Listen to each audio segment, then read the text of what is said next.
Now we're at a point in the trying to end up this shop season where we still have a few parts for Mark's FZR to paint. The next rainy day we're going to do the Super Sprox installation video and a tire change.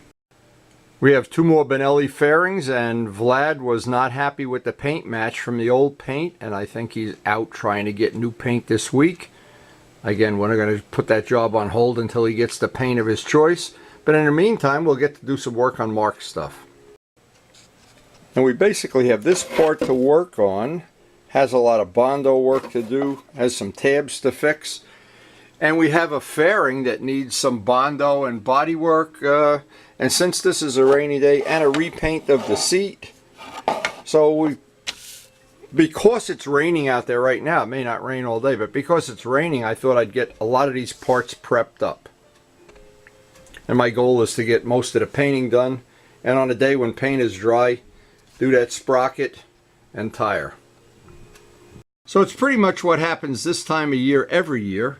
We try to clean up all the work on the bench, try to get all this stuff done, because as soon as the school season's over, and that's only a week or two away, we're going to be babysitting full time, and I will not have time to do any of this. We usually shut the shop down for the whole summer, so we're going to try to get as much of this done as we can before that time comes. Just a little funny side note concerning YouTube videos. This is the refrigerator. We have a 10-year-old refrigerator, and of course, which has a 10-year-old ice maker. About a year ago, I went to the YouTube videos and found out the reset scenario and got this to work and squeezed one extra year out of it, but it's shot now. So they send me this new piece, which they guarantee will be the right, correct, perfect fit piece from General Electric. Not the same piece.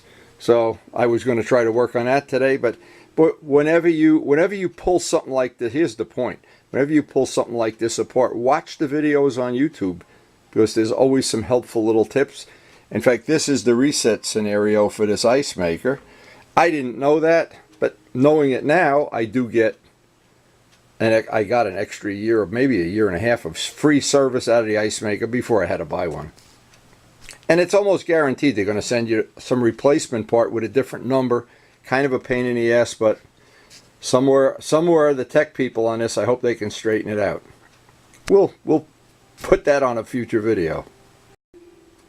So the first part I wanted to address on this, and trying to clean up the shop here at the end of the season, the first part of this is one of Mark's parts. It's scuffed up enough, and that's not a big problem. But they did a combination of this is paint, this is tape. I want to get the tape off. I'll repaint this since we already have the matching paint. And of course, on these things, the tape almost never comes off without a heat gun. In this case, I thought this was so dry it would. It won't. And once I get the tape off, I'll save the tape for measuring, and I'll do everything with paint. And when we're done, this will be a lot nicer of a part. But in the past, when we did the other one, we had an issue with the old Yamaha paint. Remember, this is 35-year-old paint, or whatever the hell it is. It's as old as I am. Figuratively.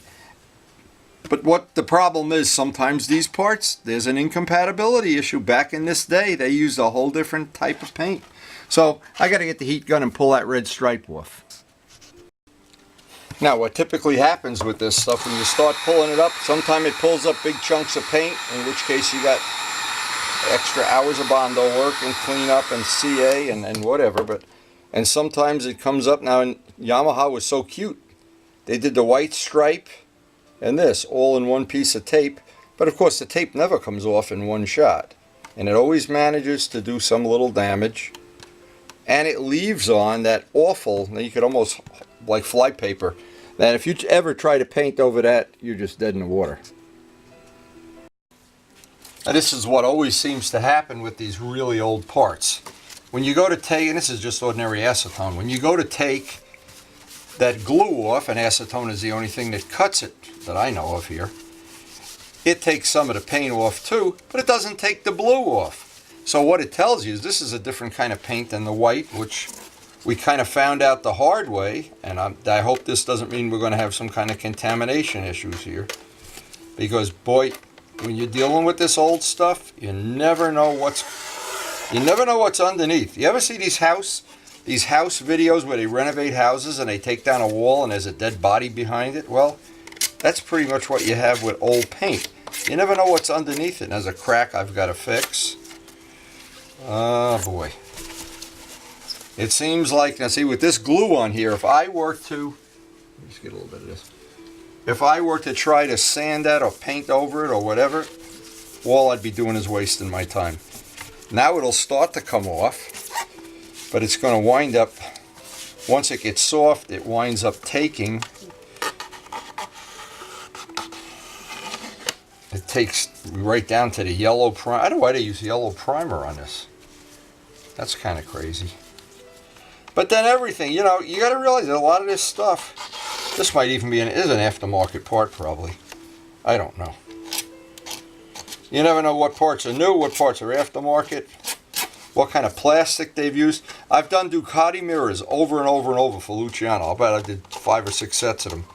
And almost always, one mirror paints up fine, and the other one from the same set, from the same bike, from the same year, the paint crazes and melts. And all that issue we had with Vlad's bike, what a nightmare. What a nightmare that was. It basically tripled the amount of work you have to put into the bike. Because you have to paint it, sand it all off, and paint it again. It's triple the amount of time. Okay, so now we're down to where we have all the glue off of this part. Next thing is going to be to fix this corner. Now what I want to do is just make a little reinforcement in here of this part. What happened here is somebody that had the bike previously, just what they basically did was over tighten the bolt and crack the thin fiberglass. So once you crack the thin fiberglass, there's only one cure. You got to make a patch. And we'll do that, let this dry, sand it out, and then hopefully our the work we put into this repair, that when Mark or whoever tightens this down will not over tighten it, or there'll be a rubber bushing in there or whatever. And that'll reinforce that crack that's on that side. The next thing is with a hard block, dress off the edge so we don't have any little razor blades sticking up. And then try to block sand this part here as close as we can, get some thin CA into that crack. Hopefully that'll minimize the chance, let's hope. And let's hope Mark doesn't over tighten the bolt.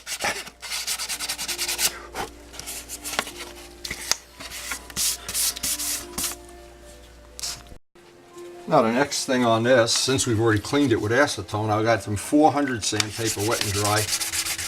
I want to radius all the edges off. Most important thing, not to have sharp razor edges. That's never in your favor, especially with an older part that might be prone to cracking or prone to something else. And in this case, because now I know for sure the blue paint and the white paint are not the same type of paint. The white melted with acetone and the blue didn't. So now I have another challenge. I have to figure out how I want to backmask this to minimize the chance I'm going to have contamination. So what I decided to do is I'll do the white first. Since we had trouble with the blue in the past, I'm not going to go, I'm going to backmask over the blue. Same thing I'll try if, I don't know if the fairing doesn't have any blue parts, and do the white first. We got the white pearl, and not sure the day is going to ever clear up here. It's still raining. But to get that done, and sometimes when you have a multicolored job like this where there's trim, you can minimize the backmasking. I always say the golden rule, like with a model plane, is you do the smallest area first. Because that means you got to backmask this for the second color or the third color, and then the second biggest area, and the biggest area you do last. Well, it doesn't always work out that way, but that's always was the golden rule all the years of model planes. So now that that's all scuffed up, it's ready for backmasking. The next step is to get a nice edge with the vinyl tape on this.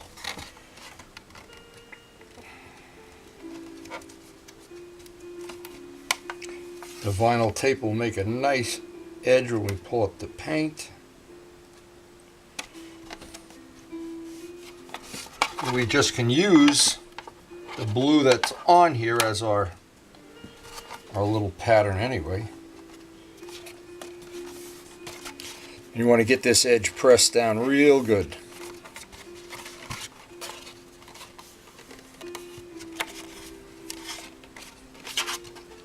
And now the next thing, I may as well just show this too.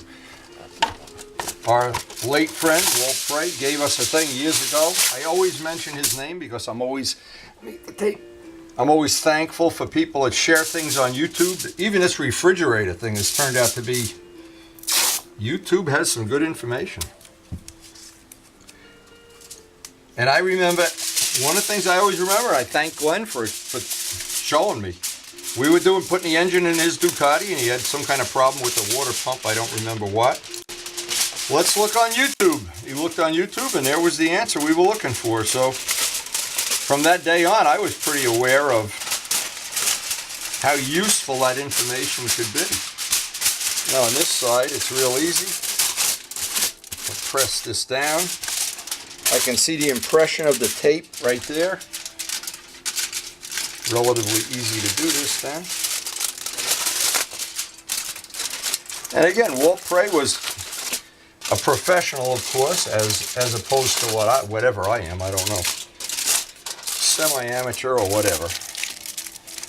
But Walt did some really nice work.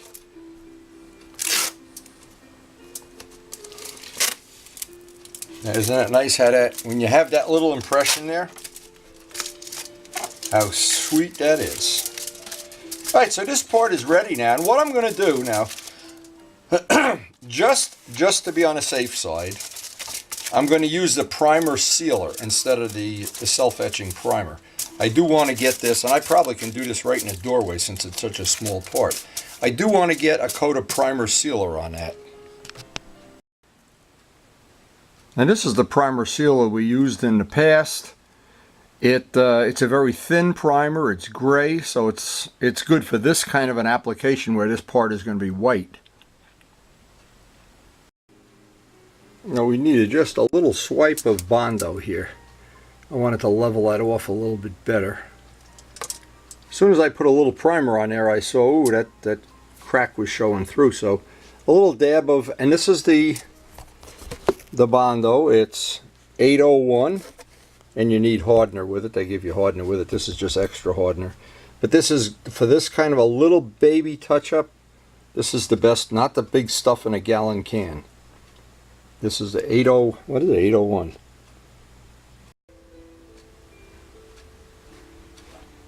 Okay, now this part, of course, is going to dry. The only problem is, and you can see what I did, I sprayed it in the doorway. It's pouring rain out there still. So there's no point trying to rush this. What I'll do is I'll try to get some work done on this part. And if we still have time at the end of the session, work on that fairing. But this part's going to need a lot of work. But at all of these parts, they're all recoverable. They're all savable. And even we got this little part here for Vlad that needs some TLC. But he still has to get me the decal on that. I have the paint. The paint's in the drawer. And that's ready. And of course, when you're trying to clean up the last jobs of the season, it just seems like it takes forever. And this is what we always deal with, the weather. When you have a spray booth with heat and air conditioning and a bunch of helpers to do the dirty work, well, we don't have any of that, but we still get some stuff painted. So by looking at this part, now this one, if I remember right, this is a spare. And we already did the repair on the tabs. We did the repair on this. We did a carbon fiber repair on some of these. I'll open up the holes on that, just make it easier later. He glued a piece in the corner. This looks like JB Weld anyway. This looks like it's JB welded over. But we're going to sand this all down. Redo the bodywork if we have to. I know we have to do something here. This is where it was cracked, if I remember right. Yeah, we made a piece for this. I'll show what I did here. We had to make a piece. See, what happened was, and this gets covered by, look at this, it's stuck like a glue here. What had happened with this is the piece where the rubber bushing went was all the way through. So what I'll do now is just grind that out. I'll take the Dremel tool and grind it out. But I put a piece of plywood in there, thin 64th plywood, just so we had a place to mount that. And this little one looks like one that Mark did, and this is one I did, just so we, and he did some repair up here. And it looks like this tab is broken, but he didn't give me the piece. So, but the good thing is, after this is painted, you can always repair that piece. Now on this part, all this JB Weld has to be rough sanded down. This has to be blended in. This corner has to be blended in.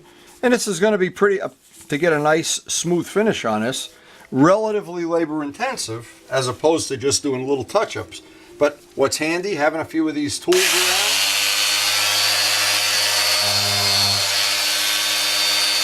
Just another tip, I put an old towel down. When I'm all done, all the dust will be on here. I obviously can't work outside today. The dust, most of it will be on here. I'll fold this up, take it outside and shake it.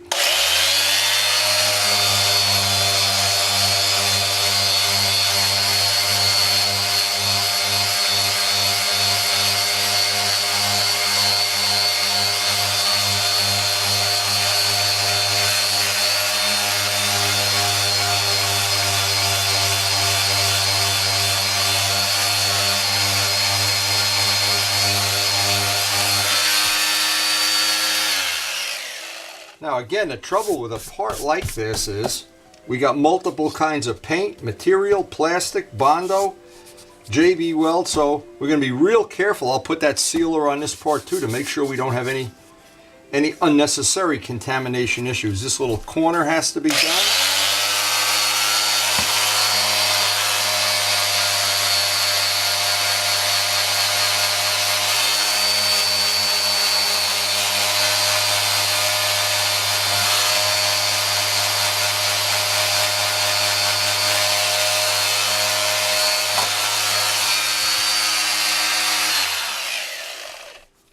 Now in the back here we got a special issue because I want to try to blend that in. There's a piece missing there. Try to get this all smoothed out, get it all blended in, and then the rest of it will just have to be sanded by hand. Now I can finish it off with my the Ryobi.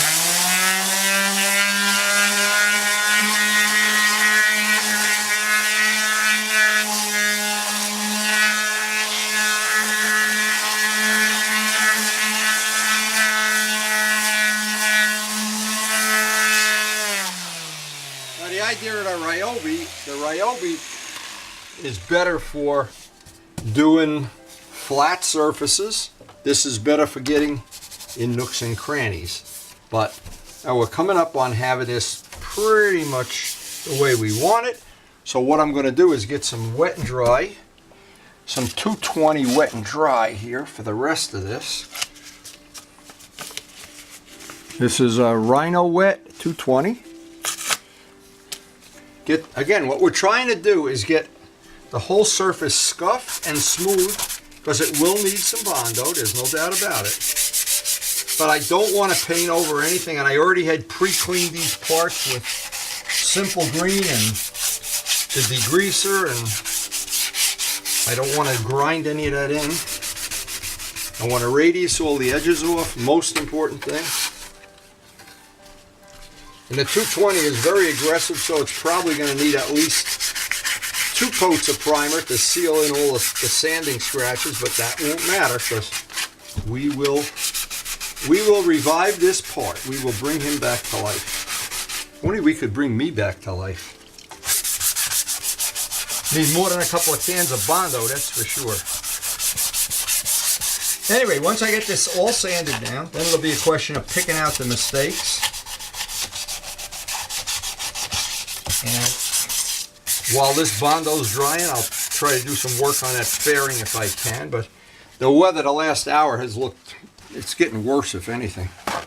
So again, always try to use a rainy day for this kind of work, and a decent day to go for a ride or work in a garden or whatever. One thing about our garden, we kind of root for rain because the garden grows, and then I hope it doesn't rain so I can paint or ride. So, but it's the story of everybody's life. It's always something. Always something. Okay, we got some 801 mixed up. Again, the 801 is just my choice for this kind of stuff. We're going to try to, there's a couple of holes here. I don't know what these holes are for. Maybe they had some accessory mounted here or something, who knows. Anyway, just for personal information, when you spread Bondo paper thin, it takes a lot longer to dry than when it's in mass, when it's in a lump.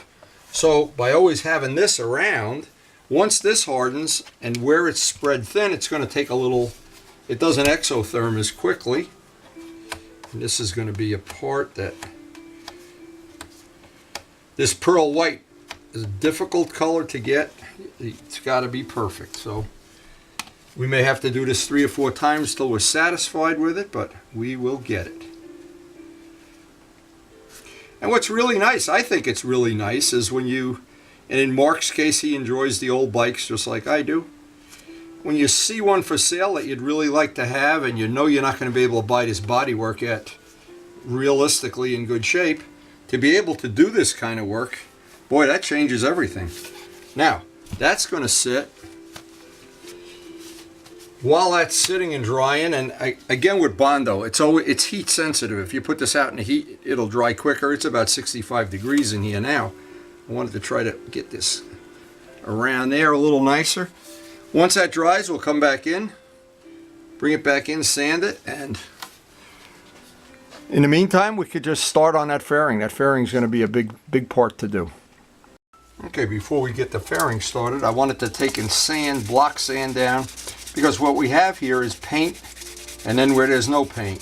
So there's really like a ledge, and it might show through in the final paint. So by block sanding it with a hard block, I'll minimize the edge. Instead of having a step, I'll have a part that hopefully you won't see that where it blends in. We're just trying to conceal the blend on this, and this is one way of doing it. And you don't have to go all the way through. Let's get it as flat as possible, and we'll just put another coat of primer on it. And that's about all we have to do to get that blend. Now, as always happens, and it's very common in the world of paint, and I guess in the world in general, what happens is a little part like this can consume a lot of hours, because we really want to get this, and I want to show this up close. What has happened is, by block sanding it, I've picked up, right there is the high spot. So now it's a little bit more muted. And because this is pearl white, this has really got to be very good. It can't just be okay. Okay, now that next coat of primer is drying.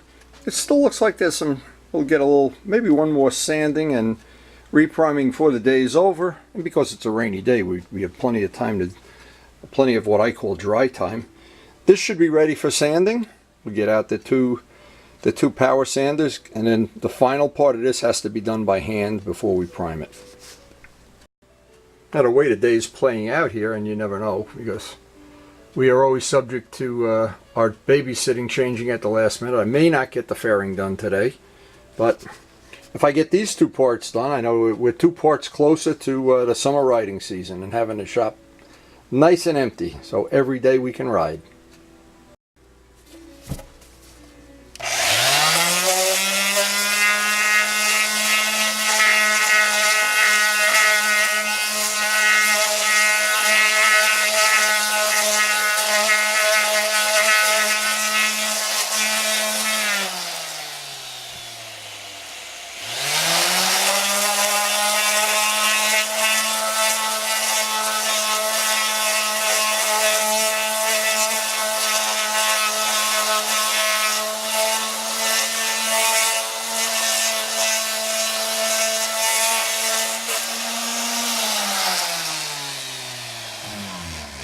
Now, I always like to get the flats done, and then this little detail part up here with my other power sander.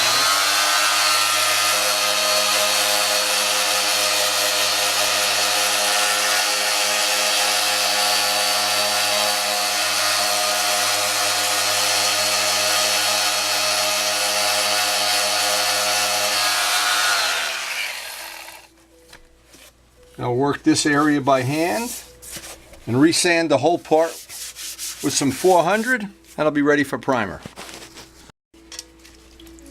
Now we're coming up on time when we can prime this. Make sure the bodywork is as good as we can get it. Radius all the edges, and everything have a final stuffing on it. Clean it with some prep wool, and it'll be ready to prime. And in this case, I'm really excited about seeing if this primer sealer is going to be one of the things that'll minimize the contamination in the future. Of course, it's always an ongoing problem, and there's no cure for it when you're not using all one product. When you're using all one thing, like if you're using all PPG or all DuPont or whatever, you're in good shape. But when you're playing mix and match, and some of these paints are so old we don't even know what they are. Because years ago, to paint, it was legal to make paint with all kinds of chemicals that they've taken out of the paint now. But what they've replaced it with, a lot of times, it requires that you use one product right from the beginning to the end. And that's, at some point in time, it may be that, well, I'll be honest with you, if I was going to do one of my bikes, if I do another restoration in the future, I'm going to go down to Gavin's and start with one product, buy the primer, buy the thinner, buy everything, all one. And then just never have to, well, hopefully never have to deal with that again. Now, the final test, and this was something John Pothia taught me years ago. With your glove hand, you can feel little imperfections. You can actually feel them better than if you, if you have your bare hand. I think we're ready for some primer. Now with that part in primer, these two parts took a lot longer than I thought they would. And it's pretty much, we're coming up on the time we have to go pick up the baby. So I'm going to live to fight another day. Now what I'll do is when these parts are totally dry, I'll give them a light sanding with 400 and pretty much get another coat of primer on them. I think most of the little flaws are out of it. But like anything, it just takes a lot of time. A lot of this stuff that you see in video, 15 seconds, takes an hour to do. Anyway, we should be coming up on the end of this project very, very soon. And we'll do the fairing the next time we get to work in the shop. Hope you enjoyed the video, and thanks for watching.